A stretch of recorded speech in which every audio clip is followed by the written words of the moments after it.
ഇതെന്താ കണ്ണ് വീങ്ങിയിരിക്കുന്നേ? ഇനി രാത്രി കിടന്നുറങ്ങിയപ്പോ ഉറുമ്പെങ്ങാനും കടിച്ചു കാണുവോ? ഇന്ന് ഈ കാരണം പറഞ്ഞ് സ്കൂളിൽ പോവാതിരിക്കാൻ നോക്കാം. കുറച്ചുകൂടെ തിരുമ്മി കണ്ണ് ചുമപ്പിച്ച് വെക്കാം.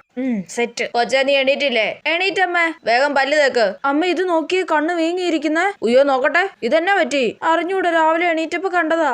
ഇത് വല്ല ഉറുമ്പെങ്ങാനും കടിച്ചായിരിക്കും. അല്ല, കണ്ണ് ചുമന്നിരിക്കുക. എനിക്ക് കണ്ണിനസുഖം ഉണ്ട് അമ്മേ. കൊച്ചെ അവിടുന്ന് വേഗം ഒരുങ്ങി സ്കൂളിൽ പോകാൻ നോക്ക്. അല്ല അമ്മ, ഇന്ന് സ്കൂളിൽ പോയത് എല്ലാവർക്കും ഇത് പകരും. ആഹാ, എല്ലാരോടും എന്തൊരു സ്നേഹം. ഇപ്പൊ സ്കൂൾ ബസ് വരും, വേഗം ഒരുങ്ങി പൊക്കണം പറഞ്ഞേക്കാം. ഇല്ല ഞാൻ പോവില്ല. എന്ത് കഷ്ടമാന്ന് നോക്കണേ. എടി സ്കൂളിൽ പോവരുങ്ങടി. ഇല്ല ഞാൻ പോവില്ല. അമ്മ എവിടെ പോയി? ഇവിടെ ഒന്നും കാണുന്നില്ലല്ലോ. അവൾ ഇന്ന് വരുന്നില്ല കേട്ടോ. അമ്മ സ്കൂൾ ബസ് പറഞ്ഞു വിടാൻ പോയി. ഇപ്പൊ ടീച്ചർ എല്ലാരോടും ചോദ്യം ചോദിച്ച് തല്ലി കൊടുക്കുന്നുണ്ടായിരിക്കും.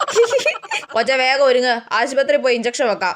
ഇഞ്ചക്ഷനോ? വേണ്ടമ്മ, ഇഞ്ചക്ഷൻ വേണ്ട, ഇപ്പൊ കുറവുണ്ട്. അവള് മടി പിടിച്ച് കയറി ഇരിക്കുന്ന കണ്ടില്ലേ? ഇന്ന് നിനക്ക് ഇഞ്ചക്ഷൻ എടുത്തിട്ട് തന്നെ കാര്യം. അയ്യോ